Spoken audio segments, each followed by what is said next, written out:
Пробовала как-то раз я сочинять стихи. Сочиняла, но ничего не получилось. Но я знакома с творчеством гениального поэта. У него не стихи, а услада для ушей. Так давайте поговорим о Николае Некрасове.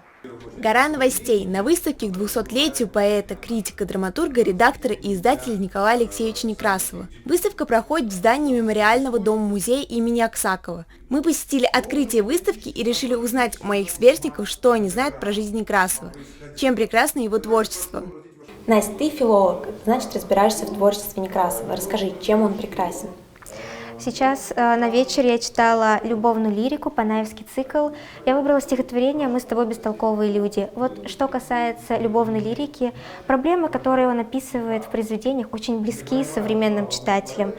Там нет никаких возвышенных образов, великой какой-то несбыточной любви, которой часто обращаются поэты. Все приземленное. Что ты можешь посоветовать зрителям из творчества Некрасова? Возможно, сейчас прозвучит банально, но я думаю, стоит прочитать «Кому на Руси жить хорошо». Это произведение как будто бы откидывает в эпоху прошлого и показывает, как люди жили действительно. Николай Алексеевич занимался издательской деятельностью. Для этого ему нужны были не только его мысли, но и предметы, которыми он будет работать. Наверняка вы не знали, что есть специальный нож для разрезания бумаги. Так вот, у Некрасова как раз был нож, сделанный из слоновой кости с резьбой. Посетив выставку, мы также увидели сам журнал «Современник», который выглядел как книжка в жестком переплете. Портреты Некрасова, картину усадьбы, в которой жил Николай Алексеевич. Весь литературный свет Уфы собрался на этой выставке, чтобы посмотреть на творчество Некрасова. Критики, журналисты и филологи точно не пожалели о своем походе.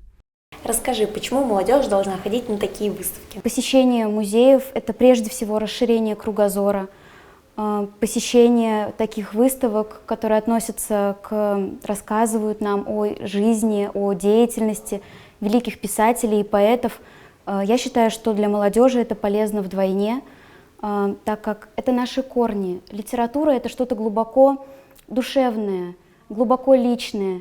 Это то, что поможет разобраться в себе, это то, что поможет найти контакт с окружающими. Желающие могут ознакомиться не только с литературным окружением поэта, но и получить более глубокое представление о его работе в крупнейшем журнале своей эпохи «Современник», в котором, как известно, Некрасов занимал должность редактора. В журнале «Современник» были представлены литературные произведения великих поэтов, таких как Пушкин, Гоголь, Тургенев, ну и, конечно, сам Некрасов. «Не ветер бушует над бором, не с гор побежали ручьи». Прекрасные строки, написанные поэтом. Николай Алексеевич оставил заметный след в литературе. Дарья Левченко, Ильнар Бигва специально для «Горы новостей».